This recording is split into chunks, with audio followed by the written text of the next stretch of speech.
తులసి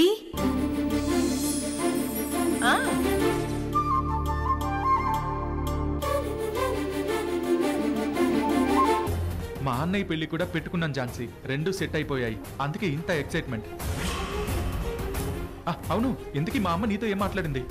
నిన్ను ఎలా ఒప్పించింది? మీ అమ్మ నన్ను ఒప్పించడం కాదు, నా ముందు మీ అమ్మే ఒక కండిషన్ ఒప్పుకుంది. కండిషనా? అంటే మీ అమ్మ నీతో ఇంకా చెప్పలేదన్నమాట. ఏంటది? మన పెళ్లి జరగడానికి ముందే మీ అమ్మను మీ ఇల్లు వదిలేసి ఈ ఊరు వదిలేసి వెళ్ళిపోవాలన్నాను. మీ అమ్మ వెళ్ళిపోవడానికి ఒప్పుకుంది. అందుకే నీతో పెళ్లికి నేను ఒప్పుకున్నాను. మా అమ్మ ఊరు వదిలి వెళ్ళిపోవడం ఏంటి? అలా ఎందుకు వెళ్ళాలి? అయినా అలా ఎందుకు ఒప్పుకుంటుంది? నాతో చాలా రోజులు దాగుడు మూతలాడిన పాపానికి శిక్షగా వెళ్ళాలన్నాను. వెళ్తానంది, వెళ్ళని. ఆయన నీకేంటి ప్రాబ్లం? మన పెళ్లి హ్యాపీగా జరుగుతుంది కదా. ఝాన్సీ ఝాన్సీ ఝాన్సీ, మరీ నీకంత సరదాగా ఉంటే నా మీద జోక్ వేసి నవ్వుకు, అంతేగాని మా అమ్మ విషయంలో ఎప్పుడు ఇలా బిహేవ్ చేయకు. మన పెళ్లి విషయంలోనూ మీ పెద్దవాళ్ళ విషయంలో జోక్ చేసేంత పిచ్చిదాన్నైతే నేను కాదు. నేను నిజమే చెప్పాను, రేపు ఇదే జరగబోతుంది. కావాలంటే వెళ్ళి మీ అమ్మ నువ్వే అడుగు, నేను జోక్ చేశానా లేక నిజమే చెప్పానో నీకే అర్థమవుతుంది. నిజంగా నువ్వు చెప్పేది నిజమైతే నీకు నా మీద ప్రేమ కంటే మా అమ్మ మీద పగే ఎక్కువ ఉన్నట్టు. అంటే మా అమ్మ మీద పగ సాధించడానికి నన్ను పెళ్లి చేసుకోవడానికి ఒప్పుకున్నావా? చూడు, దయచేసి ఈ విషయంలో నన్ను అపార్థం చేసుకోకు. నాకు మీ అమ్మ మీదున్న ఒపీనియన్ వేరు, నీ మీదున్న ప్రేమ వేరు. నువ్వంటే నాకు చాలా ఇష్టం. నన్ను నువ్వెంతగా ప్రేమిస్తున్నావో నేను నిన్నంతగానే ప్రేమిస్తున్నాను. ఆపు! నన్ను అంత ప్రేమించేదానివి మరి నా సంతోషం గురించి ఏం ఆలోచించావు? మా అమ్మ లేకుండా మన పెళ్లి ఎలా జరుగుతుంది అనుకున్నావు? కొడుకుల పెళ్లిళ్ళు చూడాలని మా అమ్మ ఎన్నో కలలు కంటూ ఉంది. అలాంటి మా అమ్మ కళ్ళ ముందు లేకుండా ఎక్కడో దూరంగా ఉండడం అనేది నేను కళ్ళలో కూడా ఊహించను. అసలు మా అమ్మ మమ్మల్ని వదిలి వెళ్ళిపోతుంది అనుకున్నావా? అసలు మేం వెళ్ళనిస్తామా? ఏం మాట్లాడుతున్నావు? చూడు, మా అమ్మ చేత్తో ఇచ్చే మంగళసూత్రాన్నే నీ మెళ్ళో కడతాను. తన ఆశీర్వాదంతోనే మనం కొత్త జీవితంలోకి అడుగు పెడతాం. అలా జరగడం నీకు ఇష్టం లేకపోతే మన పెళ్ళే జరగదు.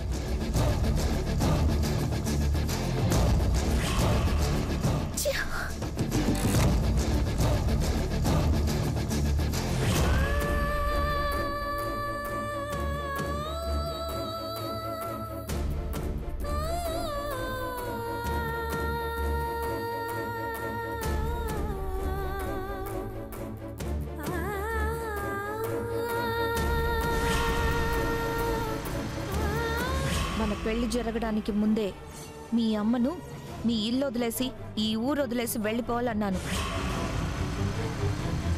మీ అమ్మ వెళ్ళిపోవడానికి ఒప్పుకుంది.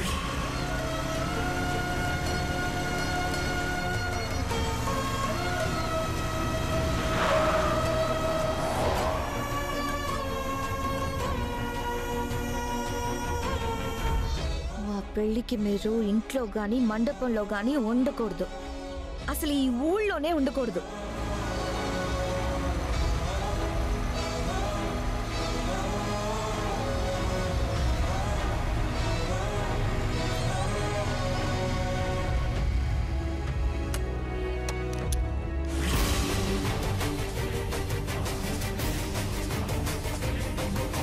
అమ్మా!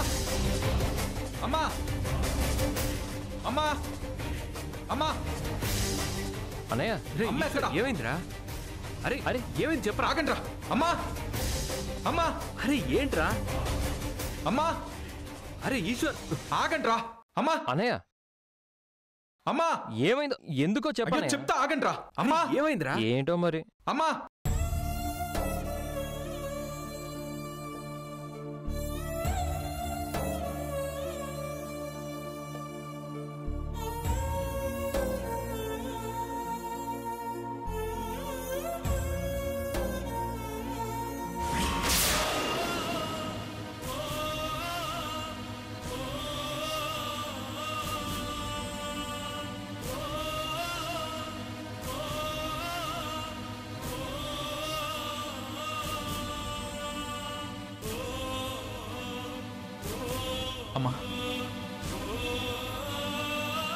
అమ్మా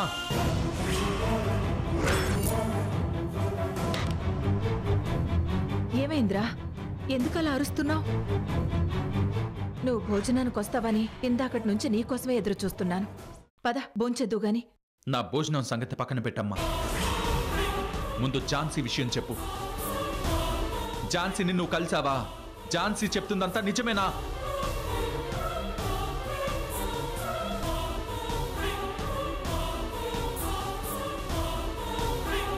ఈశ్వర్, ఝాన్సీ ఏం చెప్పింది? నువ్వెందుకింత ఆవేశపడుతున్నావు? నాకేం అర్థం కావట్లేదు. రే ఈశ్వర్, నువ్వు అడగాలన్న విషయం ఏదో సూటిగా అడుగురా. అమ్మ అమ్మ అంటూ ఎందుకు అలా అరుస్తూ వచ్చావు? అన్నయ్య, అమ్మని ఇలా ప్రశ్నించే సందర్భం కానీ నిలదీసే పరిస్థితి కానీ ఎప్పటికీ రాకూడదనే కోరుకుంటాను. కానీ అలాంటి సందర్భం, అది కూడా అమ్మ వల్లే వచ్చినందుకు బాధగా ఉంది. అమ్మ మీద ఎప్పుడు రానంత కోపం వస్తుంది అన్నయ్య. అమ్మ మీద నీకంత కోపం వచ్చే పని అమ్మ ఏం చేసిందన్నయ్య? విషయం ఏంటో చెప్పరా. గొప్ప త్యాగం చేసింది.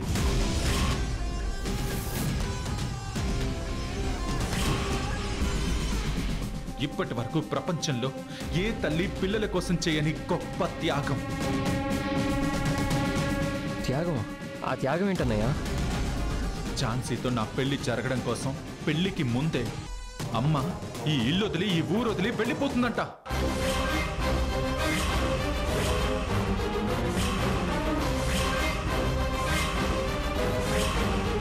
ఈశ్వర్, నువ్వు చెప్పేది నిజమన్నయ్యా.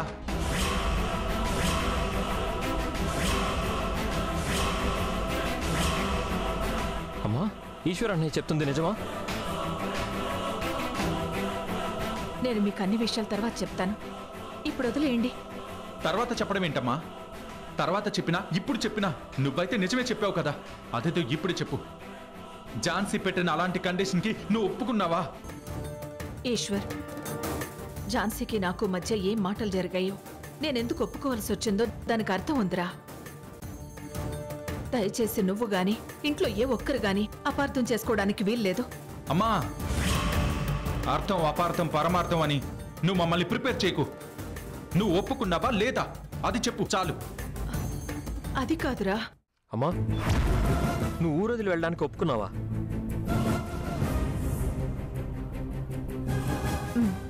ఒప్పుకున్నాన్రా.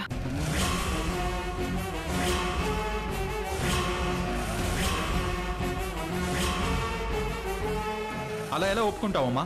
నువ్వు లేకుండా, నీ ఆశీర్వాదం లేకుండా నేను ఎలా పెళ్లి చేసుకుంటాను? నీకు అలాంటి కండిషన్ పెట్టిన ఝాన్సీని నేను ఎలా యాక్సెప్ట్ చేస్తాను? ఈశ్వర్, కండిషన్ పెట్టిందని ఝాన్సీని మాత్రం తప్పుగా అనుకోకు. నువ్విప్పుడు అర్థం చేసుకోవాల్సింది ఈ అమ్మని మాత్రమే. ఏం అర్థం చేసుకోవాలమ్మా? ఇప్పుడు నువ్వు అన్నావు కదా అమ్మా అని. ఈ పిలుపు కోసం ప్రతి ఆడది ప్రసవ వేదన భరించి చావును దాటి ఒక బిడ్డకు జన్మనిస్తుంది. జీవితాంతం ఆ బిడ్డ సంతోషం కోసం ఎన్నో త్యాగాలు చేస్తుంది. మరి నేను మీ సంతోషం కోసం ఇలాంటి త్యాగం చేయడంలో తప్పే ఉంది? ఒక్కసారి ఆలోచించు. నా బిడ్డలుగా మీరెందులోనూ తక్కువ కాదురా. నా పెంపకం దాటి ఒక్కడుగు కూడా మీరు దాటలేదు. నాకు ఈ అమ్మాయి నచ్చింది, మా పెళ్లి మా ఇష్టం అని మీరు నాతో ఎప్పుడూ అనలేదు. అలాంటి సందర్భానికి అవకాశమే ఇవ్వలేదు. అది మీ గొప్పతనం.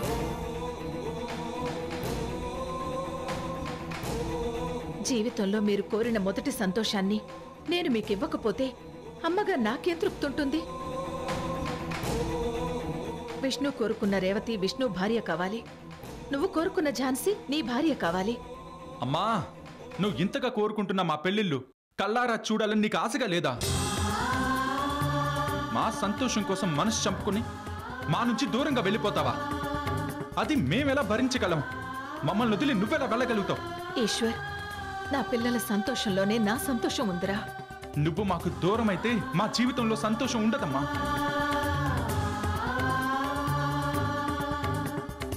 నిన్ను మా నుంచి దూరం చేసే ఝాన్సీ నా జీవితంలోకి వస్తే నేను తనతో ఎలా సంతోషంగా ఉండగలను? నువ్వు లేకుండా నేను ఝాన్సీని పెళ్లి చేసుకోలేను. రే ఈశ్వర్, ఇందులో ఝాన్సీ తప్పే లేదంటుంటే అర్థం చేసుకోవేంట్రా? ఆ రోజు బస్తీ జనం ముందు ఝాన్సీకి నేను మంచి చేసినా ఝాన్సీ దృష్టిలో నేను మంచిదానిగా ఉండాలని నేను కోరుకోవడం అది నా తప్పే అవుతుందిరా. తను పెరిగిన వాతావరణం వేరు, తను చూస్తున్న ప్రపంచం వేరు. నా అంత అనుభవం ఉన్నదానిలా తనెందుకు ఆలోచిస్తుంది? అలా నేను కోరుకోవడం ఎంతవరకు న్యాయం ఈశ్వర్? నువ్వు ఈ పెళ్లికి అడ్డు చెప్తే విష్ణు కూడా వెనకడుగు వేస్తాడు. మీ ఇద్దరి పెళ్లిళ్ళు చాలా ముఖ్యం నాన్న. అమ్మ ఏ నిర్ణయం తీసుకున్నా అది మీ మంచికే కదా, ఒప్పుకోరా? ఈశ్వర్, అమ్మ ఇంతలా చెప్తుంటే నాకు ఆలోచన వస్తుంది. తప్పో ఒప్పో నాకు తెలీదు. ఏంటదన్నయ్య? నా పెళ్లి ఈశ్వర్ పెళ్లి జరిపించడం కోసం అమ్మాయి కాశీకో షిరిడీకో మొక్కుకుందని, ఆ మొక్కు తీర్చుకోవడానికి వెళ్ళొచ్చిందని కొద్ది రోజులు మనమే ఊరికి పంపించేస్తే?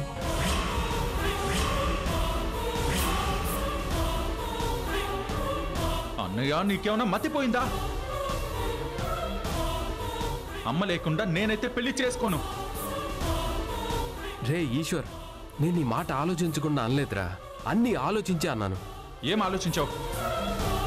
అమ్మ మనతో ఉంటే ఇంటి దగ్గర కానీ కళ్యాణ మండపంలో కానీ ఎవరైనా పొరపాటు చేసినా, ఏ తప్పు దొరికినా అమ్మ ఊరుకోదు, గొడవ పెట్టుకుంటుంది.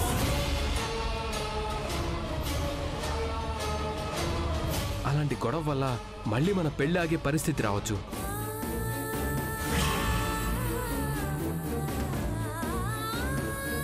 ఈ కొద్ది రోజులు అమ్మ లేదనుకో, మన పెళ్లిళ్ళు జరిగిపోతాయి. ఆ తర్వాత అమ్మ వచ్చేస్తుంది.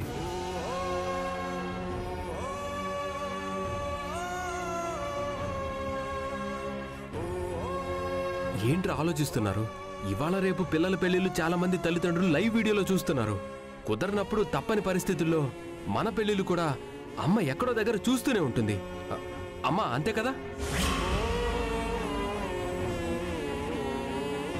అయితే అలాంటి ఆన్లైన్ పెళ్లి నువ్వే చేసుకో అన్నయ్య. అమ్మ లేకుండా నేనైతే పెళ్లి చేసుకోలేను. ఈశ్వర్, విష్ణు అర్థం చేసుకున్నంతగా నువ్వు అర్థం చేసుకోవేంట్రా? అమ్మా, అందరూ ఉండగా నువ్వు అక్షింతలు వేస్తూ నువ్వు ఆశీర్వదిస్తుండగానే నేను ఝాన్సీ మెళ్ళలో తాళి కట్టాలనుకున్నాను. అలాంటిది నువ్వే లేకుంటే నాకు ఈ పెళ్ళే వద్దమ్మా. సారీ. ఈశ్వర్, ఈశ్వర్! అయ్యో, అరే అరే అనే అనే రే ఈశ్వర్, రే ఆగరా!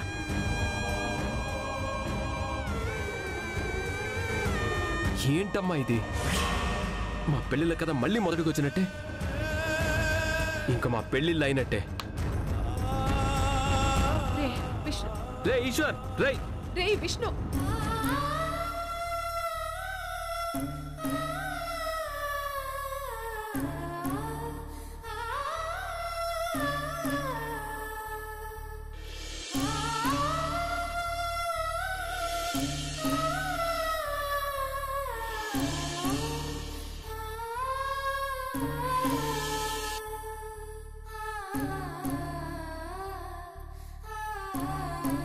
నాకు ఈ లెసన్ ఎక్స్ప్లెయిన్ చేయవాక? హర్ష, నేను ఇప్పుడు నీకు ట్యూషన్ చెప్పే మూడ్లో లేను. ప్లీజ్ అక్క, 10 మినిట్స్ టైం స్పెండ్ చేయక్క. నువ్వు ఎక్స్ప్లెయిన్ చేస్తేనే కదా నాకు వచ్చిన డౌట్ క్లియర్ అవుతుంది. హర్ష ప్లీజ్, నన్ను డిస్టర్బ్ చేయకురా, వెళ్ళు. పో అక్క, ఎప్పుడైనా నేను హెల్ప్ అడుగుతావు కదా, అప్పుడు చెప్తాను నీ పని.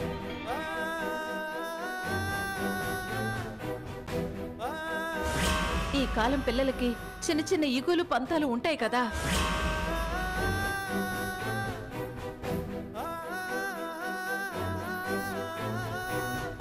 లక్ష్మి, ఏమైంది?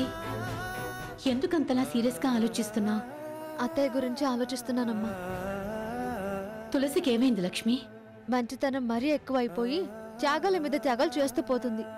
ప్రపంచంలో ఏ తల్లి అయినా పిల్లల సంతోషం కోరుతుంది.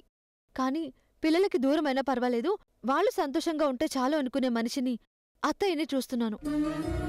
ఆవిడికి అంత మంచితనం ఏంటమ్మా? తన కళ్ళ ముందు అన్యాయం జరుగుతుంటే మనసు ఆగలేక మాట్లాడుతుంది. ఎవరికైతే అన్యాయం జరుగుతుందో వాళ్లకు న్యాయం జరిగేలా సహాయపడుతుంది. ఇదొక సామాజిక సేవే కానీ సంఘానికి చేస్తున్న ద్రోహం కాదు కదా. సోషల్ మీడియాలోనేమో అత్తయ్యని చాలా మంది పొగుడుతున్నారు. నిజ జీవితంలో మాత్రం నేరం చేస్తున్నట్టు కొందరు వెలివేస్తున్నారు. లోకం తీరే అంత లక్ష్మి. పొగిడిన నోళ్లే ఎగతాళిగా మాట్లాడతాయి, చప్పట్లు కొట్టిన చేతులే వేలెత్తి చూపిస్తాయి. అవునమ్మా, ఇదే నిజం.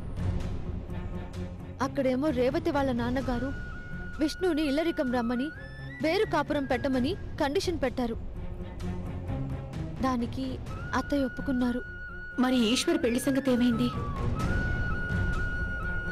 ఆ పెళ్లి కూడా కుదిరిందనుకుంటే ఝాన్సీ అడ్డం తిరిగి అస్సలు చేసుకోను అని మొండిగా కూర్చుంది. మరి తులసి ఏం చేసింది? కొడుకు సంతోషం కోసం ఝాన్సీ వాళ్ళ నాన్న కాళ్ళు పట్టుకోవడానికి కూడా వెనకాడలేదు. చివరికి ఆ ఝాన్సీ ఏం కండిషన్ పెట్టిందో ఏమో, తను పెళ్లి ఒప్పుకుందని అత్తయ్య చెప్పింది. కండిషన్ ఏంటమ్మా? అదే ఏంటని ఆంటీ చెప్పలేదు. రేవతి వాళ్ళ కుటుంబం అయినా కాస్త సర్దుకుపోయే రకం. అలాంటి వాళ్ళే వేరు కాపురం పెట్టడానికి కండిషన్ పెట్టారు అంటే ఇక ఝాన్సీ ఎంత పెద్ద కండిషన్ పెట్టిందో ఏమో. నువ్వేం టెన్షన్ పడకమ్మా, తులసి మంచిది, తనకంతా మంచి జరుగుతుంది. నువ్వు ప్రశాంతంగా పడుకో.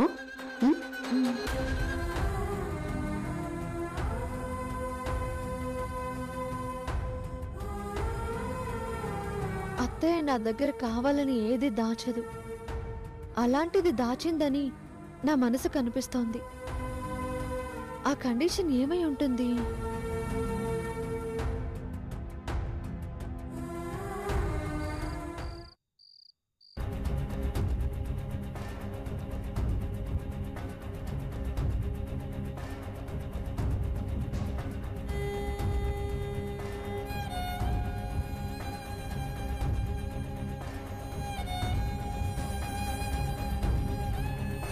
మా పెళ్లికి మీరు ఇంట్లో గాని మండపంలో గాని ఉండకూడదు.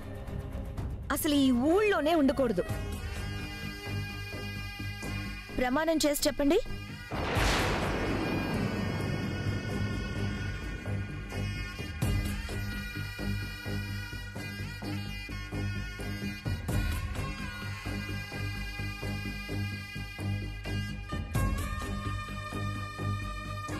కొడుకుల జీవితాలు నాశనం అయ్యేదాకా ఇలా సంబంధాలు వెతుక్కుంటూ వాళ్ళని పిచ్చోళ్ళని చేసేదాకా మీరు వెళ్ళరు.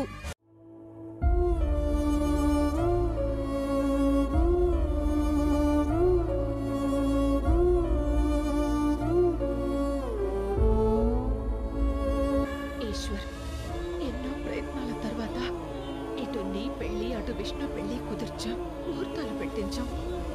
ఎట్టి పరిస్థితుల్లోనూ అదే ముహూర్తానికి మీ పెళ్లిళ్ళు జరగాలి. పిల్లల జీవితంలో తల్లిదండ్రులు ముఖ్యంగా కోరుకునేది పిల్లల చదువు, ఆ తర్వాత వాళ్ళ పెళ్లిళ్ళు. చదువుతో మంచి ఉద్యోగం ముడిపడి ఉంటుందేమో కానీ మంచి జీవితం మాత్రం పెళ్లితోనే ముడిపడి ఉంటుంది.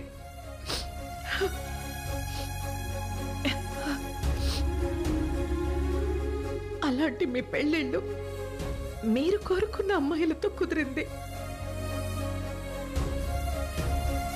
ఈ అమ్మ మీ సమక్షంలో లేకపోయినా ఈ పెళ్ళిళ్ళు మీ అమ్మ ఆశీర్వాదంతో జరుగుతున్నట్టే లెక్క.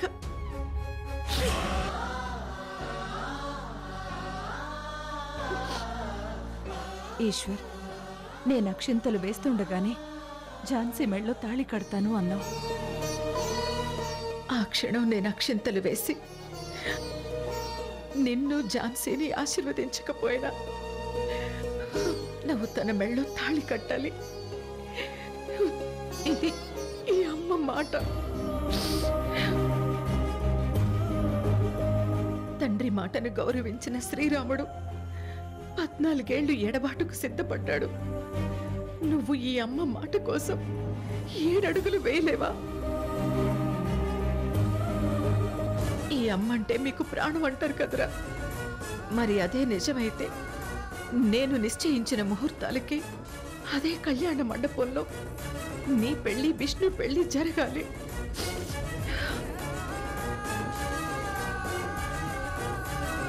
ఇదే మీరీ అమ్మకిచ్చే గౌరవం. మీ నాన్నకి, అన్నయ్యకి, తమ్ముడికి ఈ విషయం నెమ్మదిగా నువ్వే చెప్పాలి.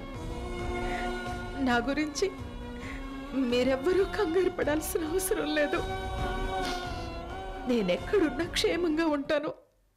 మీ సంతోషమే కోరుకుంటూ ఉంటాను. పెళ్లికొచ్చే బంధువులందరికీ విష్ణు అన్నట్టు నేను మొక్కు తీర్చడానికి వెళ్ళినట్టు చెప్పండి.